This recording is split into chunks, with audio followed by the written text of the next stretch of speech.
يا مسخر الجبال قرآن አንቀጽ በዚህ በቢስሚላህ መከፈቱ ኢርሻዱ ለና ለኛ ጥቆማ ነው ትምህርት ነው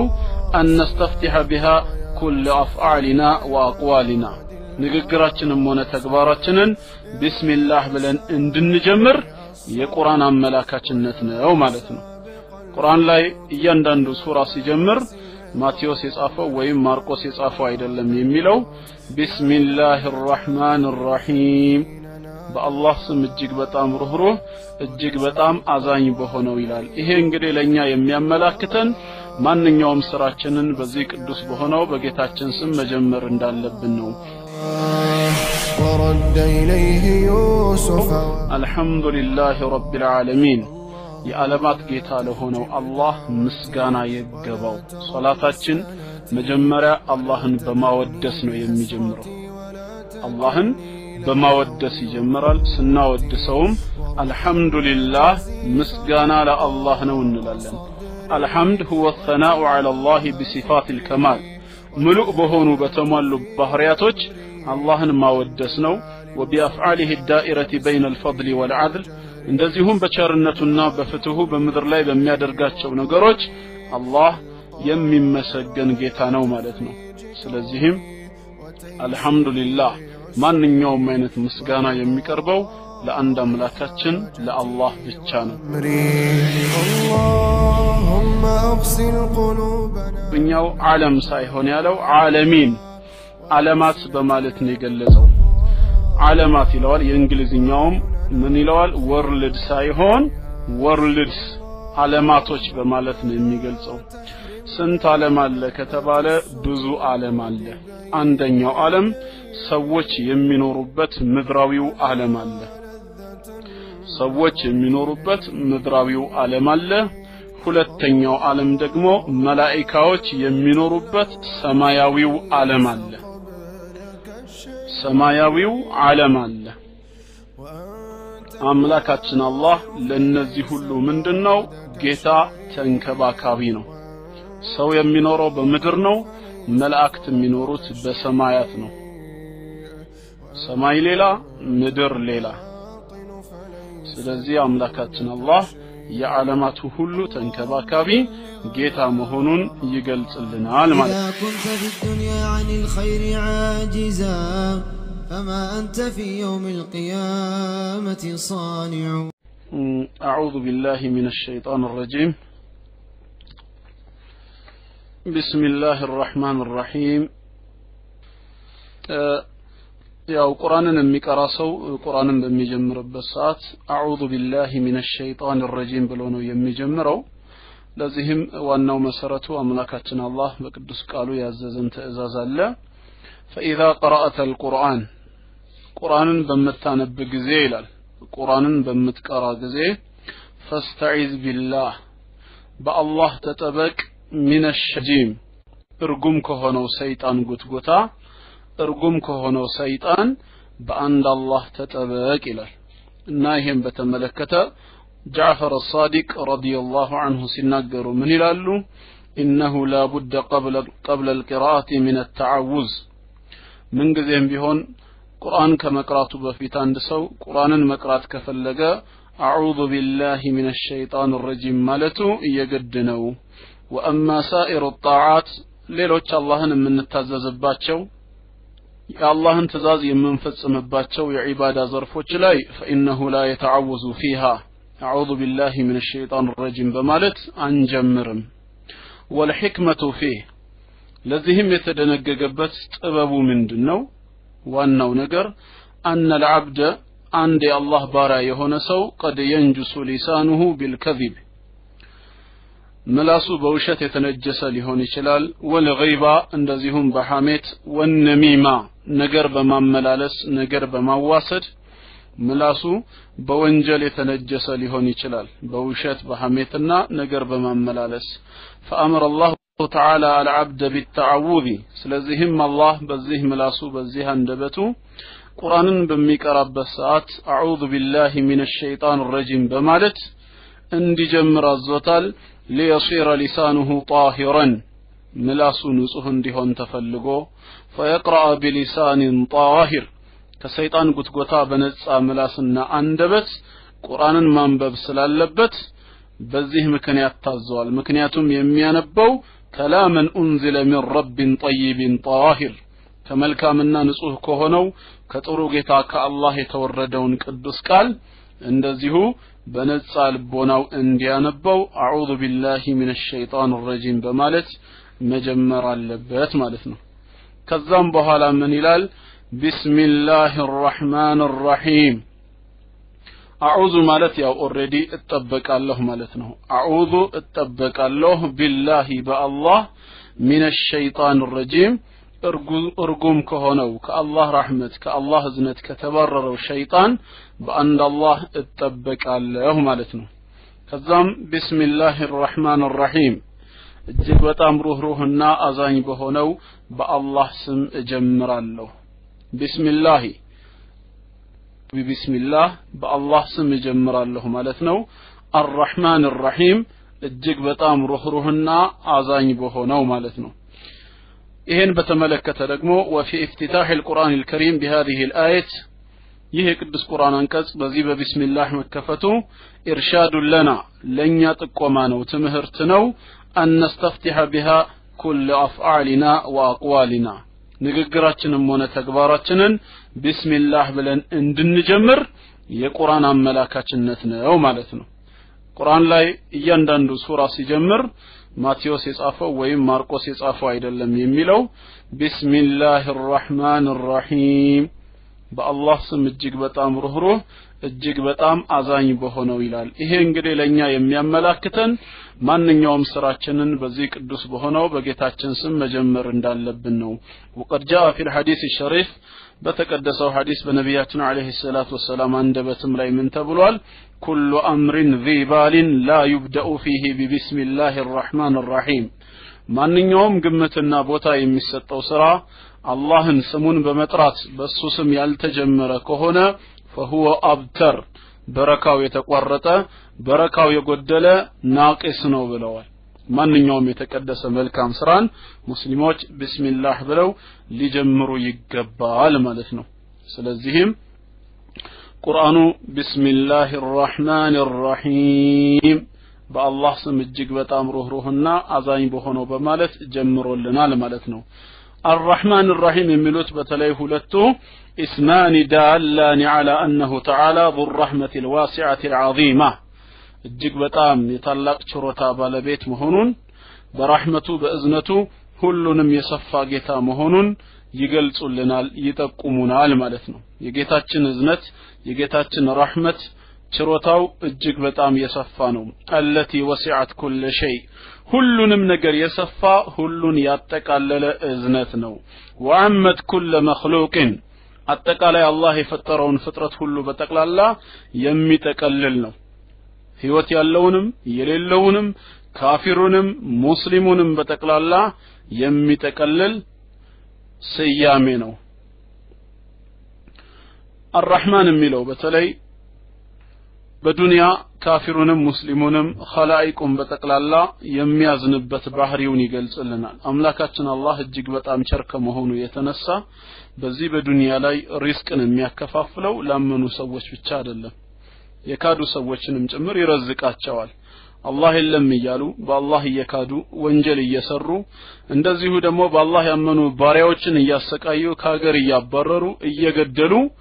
የተለያዩ አይነት ቅጣቶችን እያመጡ አምላካችን አላህ ግን ሲሳዩን ያወርዱላቸዋል አንዳንድ ጊዜ ሰዎች እንደሚሉት ምን ነው አላህ የለም እስከሚባል ድረስ ነው ይላሉ ያው ማለት የተፈለገው በሱ መኖር ለመጠራጠር ሳይሆን የጌታችን ትግስቱ ማለት ነው ረህመቱ የእዝነቱ ስፋት ምንኛ ትልቅ መሆኑን ነው የሚገልጸው ለዚህ ነው ነብያችን አለይሂ ሰላቱ ወሰለም ለው يعلم الكافر ما عند الله من رحمة ما قنط أحد من جنته ያሉ ካፊር አላህ ያዘጋጀውን የረህመቱን ስፋት የእዝነቱን ትልቅነት ቢያውቅና ቢረዳ ኖሮ በዛ የኩፍር ተግባሩ ላይ እንኳን ሆኖ ጀነትን አጣለሁ የሚል ተስፋ መቁረጥ ስሜት በውስጡ አይኖርም ነበር አሉ ካፊር እንኳን ሆኖ ከጌታው ረህመት ተስፋ አይቆርጥም ያው ሙስሊሞችን በሙስሊምነታችን መዘናጋት እንደማይገባን ደግሞ ቀጥለው በተቃራኒው ሲያስረዱን ደግሞ ለው ያዕለሙል ሙእሚኑ ማ ዒንደላሂ ሚን ዓዛብን አላህ በሱላመጹና ለካዱ ሰዎች ተውበት ሳያደርጉ ማለት ነው ወንጀለኛ ሆነው ከሃዲ ሆነው ወደሱ ለሚመጡ ሰዎች ያዘጋጀውን ቅጣት ሙእሚን ቢያውቅ ኖሮ ቢረዳ ኖሮ ማ ጠሚዐ አሐዱ ሚን ጀነቲሂ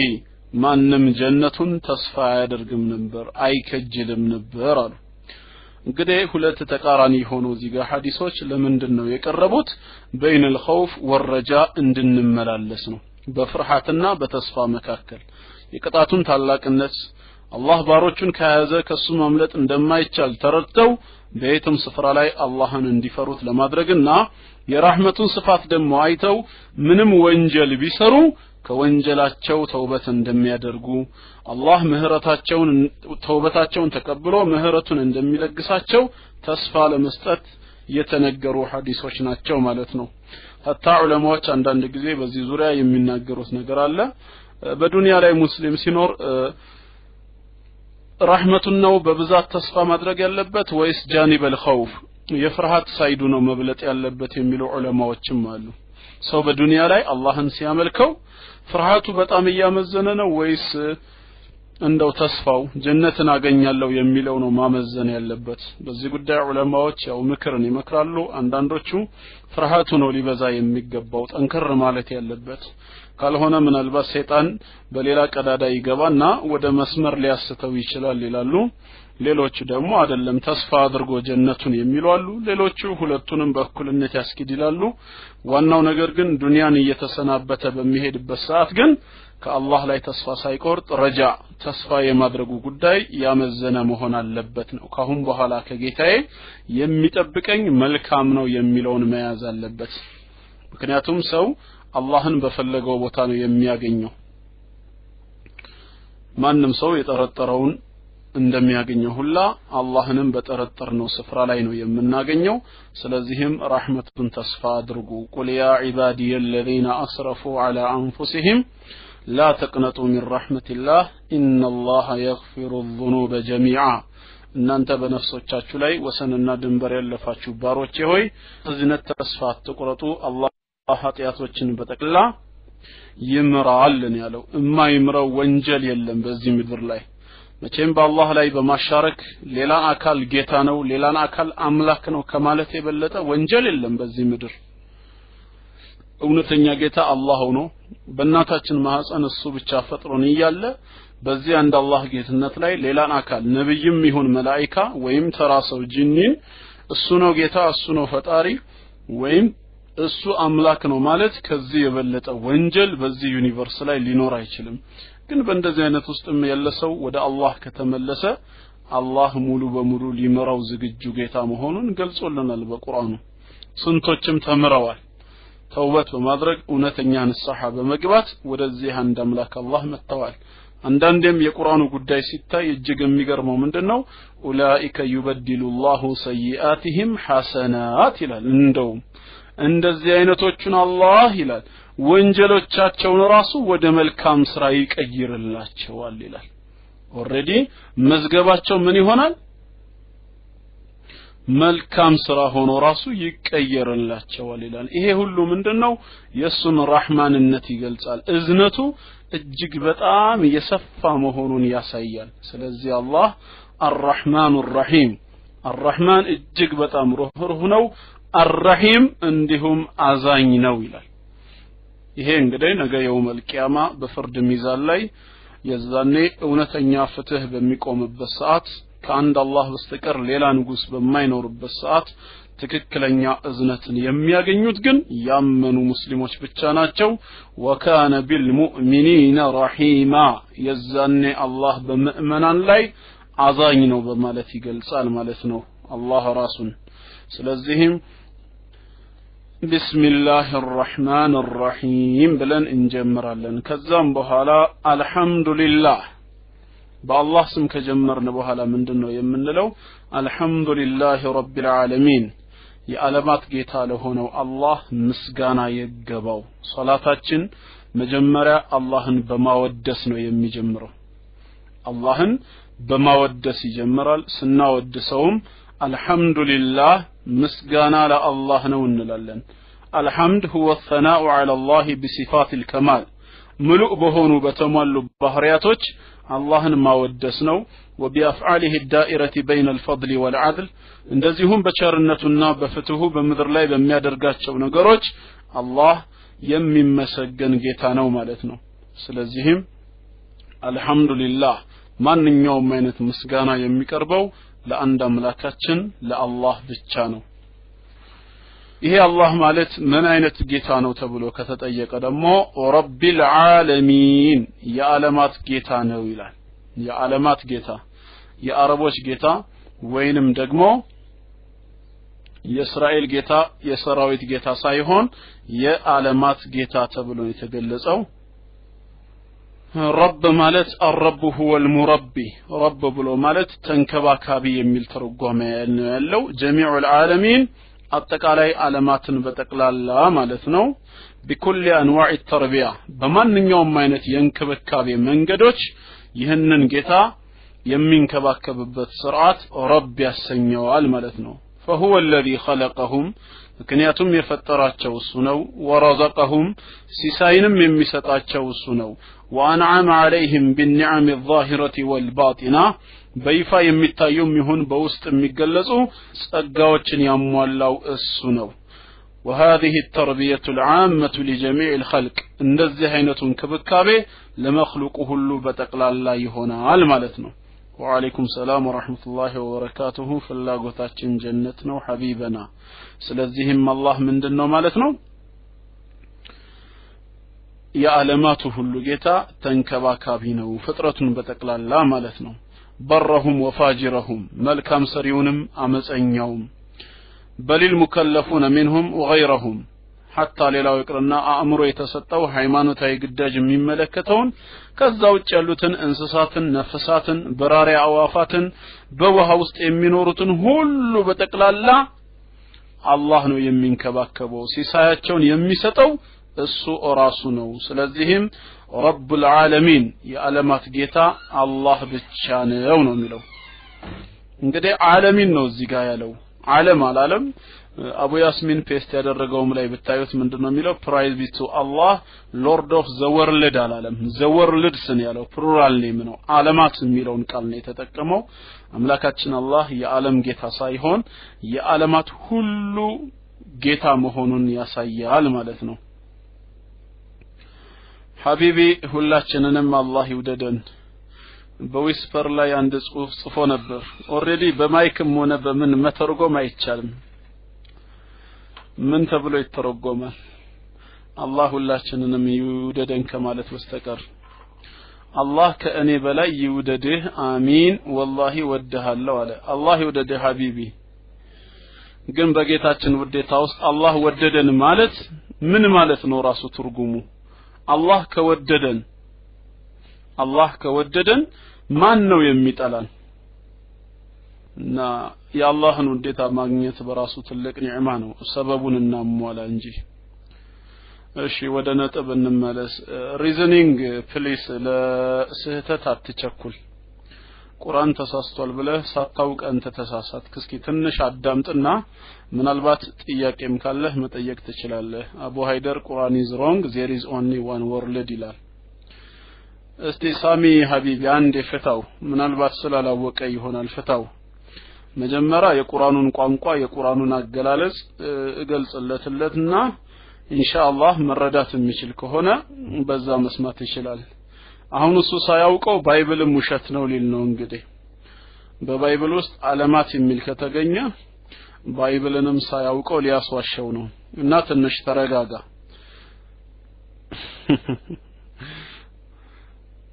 እና ወደ ነጥቡ ልግባና ላብራራላችሁ አላህ እንግዲህ የዓለማት ጌታ ነው እዚህ ላይ የአረብኛው ዓለም ሳይሆን ያለው ዓለሚን ዓለማት በማለት ነው የገለጸው ዓለማት ይለዋል የእንግሊዝኛውም ምን ይለዋል ወርልድ ሳይሆን ወርልድስ ዓለማቶች በማለት ነው የሚገልጸው ስንት ዓለም አለ ከተባለ ብዙ ዓለም አለ አንደኛው ዓለም ሰዎች የሚኖሩበት ምድራዊው ዓለም አለ ሰዎች የሚኖሩበት ምድራዊው ዓለም አለ ሁለተኛው ዓለም ደግሞ መላእክቶች የሚኖሩበት ሰማያዊው ዓለም አለ ሰማያዊው ዓለም አለ አምላካችን አላህ ለነዚህ ሁሉ ምንድነው ጌታ ተንከባካቢ ነው ሰው የሚኖረው በምድር ነው መላእክት የሚኖሩት በሰማያት ነው ሰማይ ሌላ ምድር ሌላ ስለዚህ አምላካችን አላህ የዓለማቱ ሁሉ ተንከባካቢ ጌታ መሆኑን ይገልጽልናል ማለት ነው ይሄ ጌታ ማሊክ የውምዲን አልহামዱሊላሂ ረቢል ዓለሚን الرحمن الرحيم ይላል ከዛ ቀጥሎ እጅግ በጣም ሩህሩህና አዛኝ የሆነ አምላክ ነው ይላል እጅግ በጣም ሩህሩህና አዛኝ የሆነ አምላክ ነው ያው የቃሉን ትርጓሜ ቀደም ቢስሚላሂር ረህማኒር ረሂም የሚለው ላይ ተመልክተናል ከዛም በመቀጠል ምን ይላል ማሊክ የውምዲን የፍርዱ ቀን ባለቤትና ንጉስ የሆነው ይላል የፍርዱ ቀን ባለቤትና ንጉስ ማሊክ ማለት ባለቤት ማለት ነው መሊክ ተብሎ ከተጠራ ደግሞ ንጉስ ማለት ነው የውምዲን የፍርዱ ቀን ንጉስ አምላካችን አላህ በምድርም ላይም ንጉስ ነው ከሱ በላይ ንጉስ የለም ዛሬ በዱንያ ለማለት ፈልጌ ነው በዱንያም ንጉስ አንድ አላህ ብቻ ነው ለምን ሊላሂ ሙልኩ ሰማዋቲ ወልአርድ የሰማያትና የምድር ንግስና የአምላካችን የአላህ ብቻ ነው የሚለው ከሱ ውጪ ሌላ እውነተኛ ንጉስ የለም ነገር ግን በዚህ የቁርአን አንቀጽ ላይ ማሊክ የውምዲን የፍርዱ ቀን ባለቤትና ንጉስ በማለት ንግስናውን ከፍርዱ ቀን ከትንሳኤ ጋራ ለምንድነው ያያያዘው ከተባለ ዛሬ በዚህ በዱንያ ላይ በሐሰትም ቢሆን እኔ ንጉስ ነኝ በማለት በሰዎች ላይ ስልጣንን ይዘው አላግባብ ደምን የሚያፈሱ ሃይማኖትን የሚያረክሱ ሰዎች አሉ ነገ የውመል ቂያማ ግን ሊመኒል ሙልክ ዛሬ ንግስና የማን ነው ብሎ ይጠይቃል አምላካችን አላህ ሁሉም ከሞተ በኋላ ከመቀስቀሳቸው በፊት ህይወት ያለው ነገር ሁሉ ከጠፋ በኋላ ሊመኒል ሙልክ ዛሬ ለማን ነው ንግስና ብሎ ሲጠይቅ የሚመልስ የለም ራሱ ይመልሳል ሊላሂል ዋሂዲል ቀሃር ለአንዱና አሸናፊው እውነተኛው አምላክ ለአላህ ብቻ ነው ይላል ስለዚህ የፍርዱ ቀን እውነተኛ ንጉስ አምላካችን አላህ ብቻ ነው የዛኔ እያንዳንዱን ባሮች በስራቸው ልክ ስለሚመነዳቸው ነው ኸይርም የሰራ በመልካም ይሄዳ እጥፍ ድርብ ሆኖ ያገኛል መጥፎም የሰራ የሥራውን ውጤት የሚያገኝበት ቀን ይሆናል ማለት ነው ይህንን ውዳሴ ለጌታችን ካቀረብን በኋላ ከዛም ቀጥለን ምን አለን ኢያከ ነዕቡዱ ወኢያከ ነስተዒን ተመልከቱ እዚህ ጋር ኢያከ ነዕቡዱ ይላል ነዕቡዱ ኢያከ ሳይሆን ኢያከ ነዕቡዱ ኢያከ አንተን ብቻ ለመጀመሪያ ሲጀመር ነዕቡዱ እንገዛለን ይሄንን በሉ ይያልን ነው አንተን ብቻ እንገዛለን ወኢያከ አንተኑ ብቻ ነስተዒን እርዳታና ገዛን ጠይቃለን ይላል ነዕቡዱ ኢያከ ቢሆን ኑሮ ምንድን ነበር ትርጉሙ ነዕቡዱ ኢያከ ማለት አንተን እናመልካለን ነው ብቻ የሚል ትርጉምን አያሳይም እንደዚሁም ደግሞ ወነስተዒኑ ኢያከም ካለ አንተኑ ገዛን ጠይቃለን ነው ብቻ የሚል ትርጉም አይኖረውም ስለዚህ ምን ይሆናል ማለት ነው ይሰማችኋል አይደል ያ ጀማዓ ኦኬ አንተን እናመልካለን ከተባለ ካንተ ውጪ ያለውን እናምልክ ወይም አናምልክ የተገለጸ ነገር የለም ማለት ነው ነገር ግን ኢያከ ተብሎ መጀመሪያ አዳቱል ሐስር ከገባ አንተን ብቻ ከተባለ አይነ خصك بالعباده ማለት ነው አንተን ብቻ ነው በቃ አንተን ብቻ በዒባዳ ነጥለን እናመልካለን ሰው አላህን ብቻ ማምለክ ስላለበት ነገር ግን አላህን ለማምለክ ብቻችንን በራሳችን ኃይልና ብልሃት የትም መድረስ አንችልምና ወኢያከ ነስተዒን ያንተኑ ገዛ ያንተኑ እርዳታ ደግሞ እንፈልጋለን ነው አንተኑ ለማምለክ ኃይልና ብልሃቱ لا حول لنا ولا قوة እኛ የለንምና አንተ ውርዳን አንተኑ ለማምለክ አንተ ዋግዘን ማለት ነው ይሄ እንግዲህ የሙስሊም መለያ ባህሪው ነው ማለት ነው ኢስቲዓና በአላህ መታገዝ ማለት ምን ማለት ነው هي الاعتماد على الله في جلب المنافع ودفع المضار ማለት ነው ጥቅም ያለውን ነገር ለማምጣት ጉዳትን ከላይ ላይ ለመከላከል በአላህ ላይ መመርኮዝ ማለት ነው ማአፊቀቲ به في حصول ذلك ይህ ነገር እንደሚከሰት እንደሚሆንልን እርግጠኛ እምነት ከመያዛችን ጋር አላህ ላይ ልብን ማስደገፍ ኢስቲዓና ወይም እርዳታ ጠየቃ የሚለውን ያሳያል وهذا التزام من العبد بعبودية ربه ይሄ ማለት እንግዲህ አንድ ባሪያ አላህን በሚያመልክበት ሰዓት ሁሌም በህይወት ዘመኑ ሊያደርገው የሚገባው ነገር ነው ማለት ነው وطلب من ربه أن يعينه على القيام بذلك ጌታውን በዚህ ጉዳይ ላይ እንዲያግዘውና ዒባዳ ለመስራትም እንዲረዳው ሁሌም የሚፈልግ መሆን አለበት ስለዚህም ማንን ነው ኢስቲዓና ምን ጠይቀው አላህን ነው ነብያችን አለይሂ ሰላቱ ወሰለም وإذا استعنت እገዛንና እርዳታን በፈለክ ሰዓት فاستعن بالله ብለዋል በአላህ ታገዝ በአላህ ተረዳ ስለዚህም ኢያከ ነዕቡዱ ጌታችን አንተን ብቻ እናመልካለን ወኢያከ ነስተዒን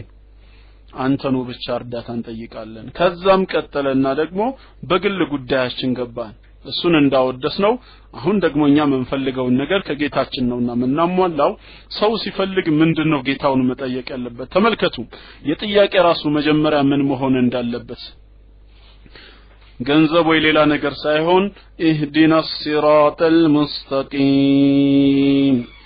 ይህን ጥያቄ ጠይቁኝ ያለ ነው ኢህዲናስ ሲራጠል ሙስተቂም ቀጥተኛውን መንገድ አመላክተን ቀጥተኛውን መንገድ ምራን በሉ ይላል ቀጥተኛውን መንገድ ምራን በሉ አንድ ጊዜ አዲስ አበባ ላይ የገጠመኝን ነግሬያችኋለሁ በዚህ ቻንቀ ዙሪያ ያው ፓልቶ ኩሌ ስለምገባ እንግዲህ ልንገራችሁ አላስታውስም በዚህ ቻንቀጽ እንዴት ነው ኦኬ ልንገራችሁ እቺን የቁርአን አንቀጽ የአማርኛ ትርጉሟን ያገኙ ክርስቲያን ወገኖቻችን ሙስሊሞች ተነቃባችሁ እኮ ብለውናል ምንድነው የተነቃብን ስንላቸው ውሸት ላይ እንዳላችሁ እናንተ ራሳችሁ መስክራችኋል እውነተኛውን ሃይማኖት እንዳልያዛችሁ እናንተው መሰከራችሁ አሉን እንዴት አልናቸው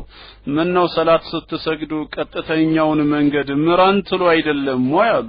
አራው እንላለን አሁንም አላህ ይምራን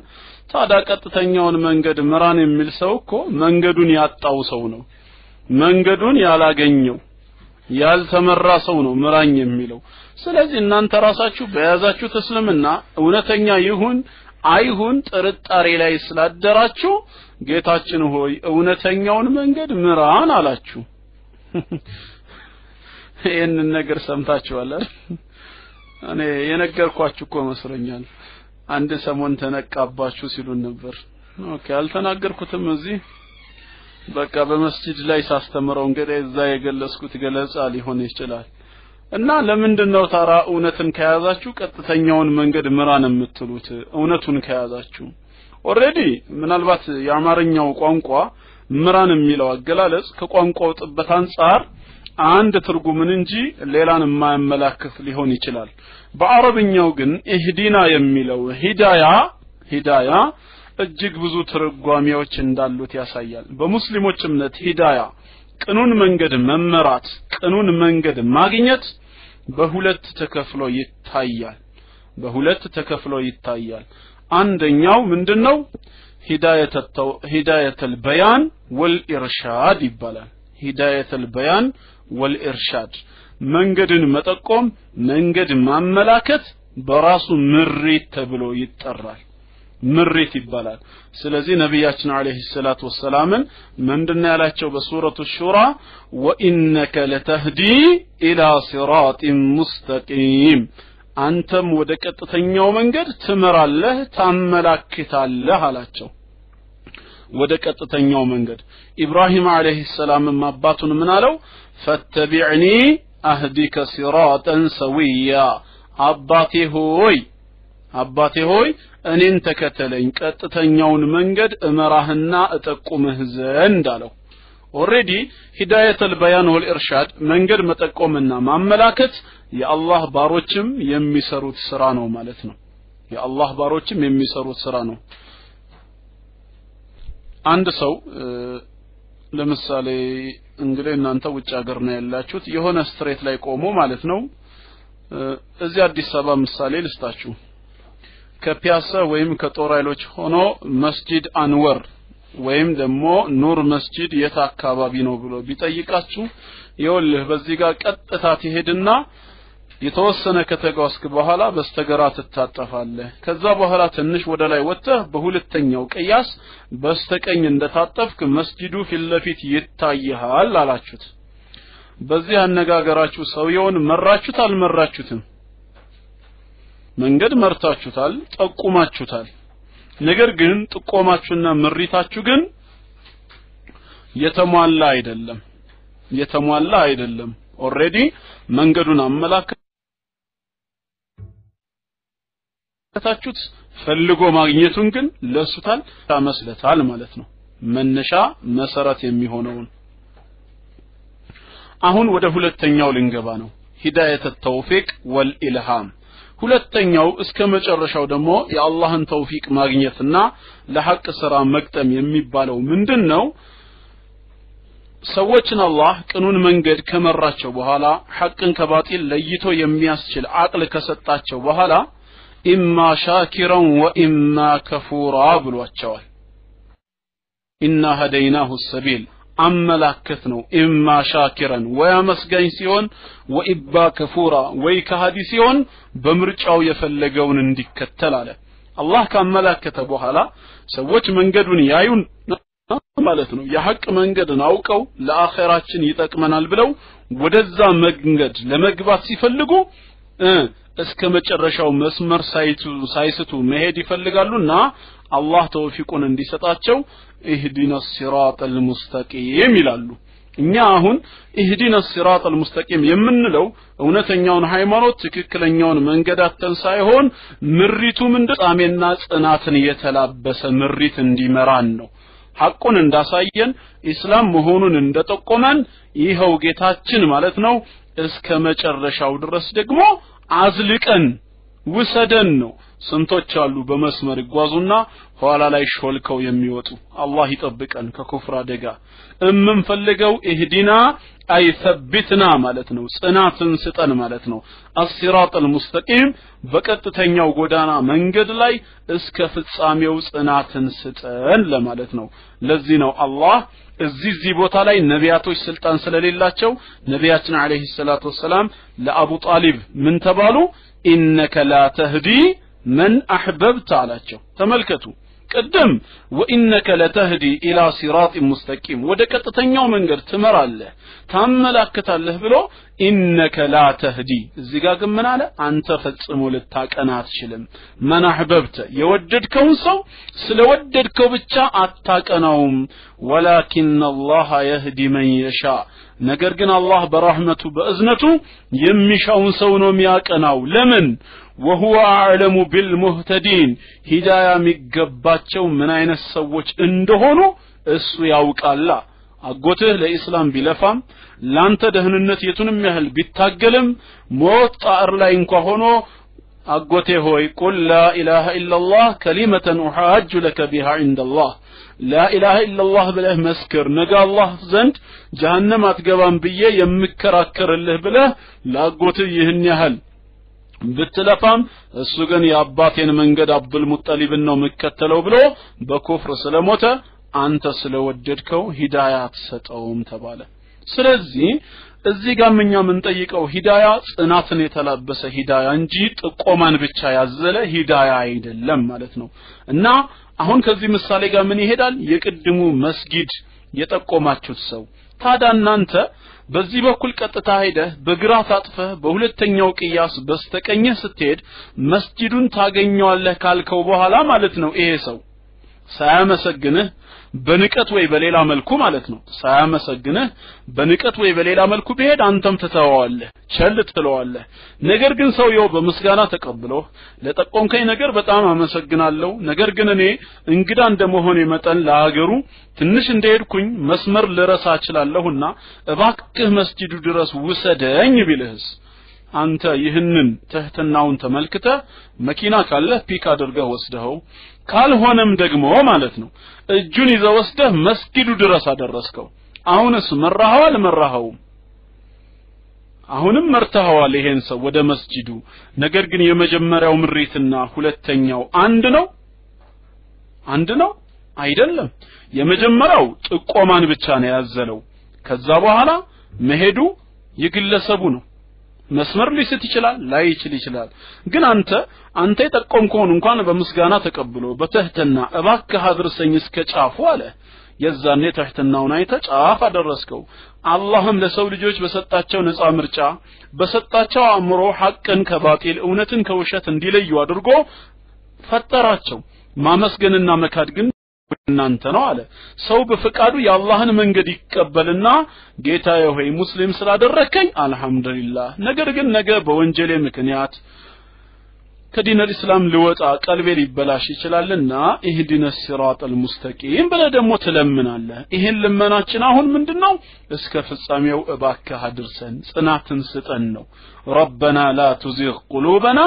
بعد إذ هديتنا ነው የሚለው ከመራህን በኋላ ቅኑን መንገድ ካመላከትከን በኋላ በወንጀሎቻችን ሰበብ ልቦቻችንን አታጥምምብን ነው መልእክቱ እና ተነቃባችሁ የሚሉ ሰዎች በርግጥም ተነቃብን ምንድነው የተነቃብን ጌታችንን ሁሌ ምሪት እንደምንለምነው ከዛ ውጪኛ ውሸት ላይ አይደለም እኛ ምናመልከው አንድ አምላክ ነው የምንሰግደው ወደ አንድ አቅጣጫ ነው የምንሰግደው ለአንድ አምላክ አላህ ነው ሌላ ምንም ሊነቁብን አይችሉም ወአለይኩም ሰላም ወራህመቱላሂ ወበረካቱሁ ኡስታዝ አቡ ማሂር ወኡስታዝ ኢብኑ ኸልዶን ወኢብኑ ሐዝም ጀዛኩሙላህ እና በዚህ መልክ ተርጓሚውን ሊወስዱት ይገባል ይሄ ቀጥተኛው መንገድ ታዳ ማን ነው ተብሎ ደግሞ ድጋሚ ቢጠየቅስ ኦኬ እዚህ ጋር እንግዲህ ወደ እስልምና ምራን አይደለም ያላችሁት ቀጥተኛውን መንገድ ምራን ነው ይሄ ቀጥተኛው መንገድ የትኛው መንገድ ነው የክርስቶስ መንገድ አይደለም ወይ ቢሉስ የክርስቶስ መንገድ ነው አይደለም ይሄ ቀጥተኛው መንገድ yes or no ኡሙ ከውሰር no በለው ኡሙ ከውሰር ሳታስቢው ናድል ዛሬ ተሸወድሽው እንዴ ኧረ ታጋሹም ተከተላት ታጋሹና ኡሙ ከውሰር ዛሬ ተሸወዳችኋል እንዴ ሙቃሲንም ሶስተኛ ኧረ የስበሉ ያ ጀማዓ ምን ነው ክርስቶስ ሙስሊም አይደለም እንዴ እኛ ምን ለምነው ታዲያ የክርስቶስን መንገድ ውጭ ሳይሆን ሌላ ማን ነው ይህን ቀጥተኛውን መንገድ ምራን ብለን ስንለምነው ይሄ ቀጥተኛው መንገድ አላችሁ እንጂ እስልምና አላላችሁም ስለዚህ ምናልባት ቀጥተኛው መንገድ የክርስቶስ መንገድ ነው ቢሉስ ታዳኛ ከክርስቶስ ውጪ ነው አለ እንዴ አላህ ራሱ እኮ አብራራው ይሄ ቀጥተኛው ማለት ነው መንገድ የትኛው እንደሆነ ቀጥሎ ሲያብራራው ምን አለ ሲራጠል ለዚነ አንዓምተ ዐለይሂም ሲራጠል ለዚን የነዚያን መንገድ ምራን አለ የነዚያን መንገድ የነማን አንዓምተ ዐለይሂም በእነሱ ላይ ያጣቀምክባቸውን ጸጋህን የለገስክባቸውን መንገድ ምራን አለ ማናቸው እነዚህ ጌታችን ያጣቀማቸው ጸጋውን በላያቸው ላይ የለገሰባቸው እነማን ናቸው ከተባለ ሱረቱ ኒሳ ላይ ጌታችን ቁጥር 65 ይመስለኛል ባለሳሳት ምን አለው ሲያብራራው ወመን ዩጢዒላህ ወረሱለሁ አላህና መልእክተኛውን የሚታዘዘው ይላል አላህና መልእክተኛውን የሚታዘዘው فأولئك እንዲህ አይነት ታዛዦች مع الذين أنعم الله عليهم ከነዚያ አላህ ካጣቀመባቸው አላህ ከለገሰባቸው ጋራ ይሆናሉ አለ እነማን من النبيين ከነቢያቶች والصديقين ከእውነተኞች والصالحين كملكام يا الله باروج والشهداء كسمعتاتنا والصالحين كملكام يا الله باروج يهونالو فحسن أولئك رفيقا ከእንደዚህ አይነት ሰዎች ጋር መጎራበት ከእንደዚህ አይነቶቹ ጋር ደግሞ መወዳጀት ምንኛ ያማረ ነው ይላል ምንኛ ያማረ ነው ይላል እንግዲህ ይሄ ምንን ያሳየናል ማለት ነው ይሄ አላህ ያጠቀመባቸው መንገድን ብለን የምንጠይቀው የነቢያትን መንገድ ነው ከነቢያት መካከል ደግሞ አንዱ ማን ነው ከነቢያት መካከል ኢሳ አለይሂ ሰላም ስለሆነ የኢሳን መንገድ ነው ኦሬዲ እነሱ ክርስቶስ ስለሚሉት ነው ቀደም ክርስቶስ ያልኩት የመሲሁ መንገድ ነው መሲሁ ኢሳ ምንድን ነበረ ኢሳ ምንድን ነው በእምነቱ ሙስሊም ነው በዚህ የሚጠራጠር መቼ ሙስሊም የለም ኦሬዲ ሙስሊም ነው እሱ ሲከተል የነበረው የኢስላምን ሃይማኖት ነው እናም ሰላት ላይ ቆመን የምንጸልየው ጸሎት ይህንን ይመስላል ሲራጠል ለዚነ አንዓምተ ዐለይሂም በእነሱ ላይ ያጣቀምክባቸው ጸጋህን የለገስክባቸውን የነቢያቶችህን መንገድ የሰማዕታትን የጻድቃንን መንገድ እባክህ ምራን ገይሪል መግዱቢ ከተቆጣህባቸውም ውጪ አድርገን ያልተቆጣህባቸውን ለማለት ነው ወለዳሊን መስመር ያልሳቱትንም ሰዎች መንገድ ምራን እያለ ነው የሚናገረው ስለዚህ እዚህ ጋር እነማን ናቸው ከተባለ ቆይ አንድ ሀቢቢ ኦንላይን መግባት ስላቃተው ያው በስካይፕ እንዲያዳምጥ ስለፈለኩኝ ነው ኢንሻአላህ ያ ጀማዓ ይሰማሃል ኡስታዝ አቡ ሐላዊ አሁን ይሰማሃል ሰላም አለይኩም ይሰማሃል ወአለይኩም ሰላም ይሰማሃል ወይ ኦኬ ኦንላይን ስላጣው ነው ኢንቫይት ላደርግህ ነበር ወይ ስታርት አድርገው ካልሆነ በዚሁ መቀጠል ትችላለህ እና ኢንሻአላህ ያ ጀማዓ እናንተ ይሰማችኋል ስለዚህ ገይሪል መግዱቢ ዐለይሂም በእነሱ ላይ ከተቆጣህባቸው ሰዎችም ውጪ አድርገን አላህ የተቆጣባቸው ማን ናቸው ይሁዳዎች ናቸው አይሁዶች ናቸው ለምን ዒልም ነበራቸው በዛ ዕውቀታቸው ግን ሊሰሩበት አልቻሉም ቀውሙን ገዲበ አላሁ ዐለይሂም ወለዐነሁም አላህ የተቆጣባቸው ከረህመቱ ያባረራቸው ሰዎች ሆኑ ወለዳሊን መስመር ከሳቱትም ውጪ አድርገን እነማን ናቸው እነሱ ደግሞ ነሳራዎች ናቸው ከይሁዳ ቀጥሎ ደግሞ ነሳራዎች ለምን እነሱ ደግሞ አላህን ያመልካሉ ነገር ግን በጀህልና በመሐይምነት ምርምር ሳይደረግ አትመራመሩ አትፈላሰፉ እየተባለ አምላክ ሰው ሆኖ መጣ ይላሉ ለምን ስንላቸው እንደፈለገ መሆን አይችሉም ወይ እንደፈለገ መሆን አይችልም ወይ በቃ ይሄ ነው ኦሬዲ መልሳቸው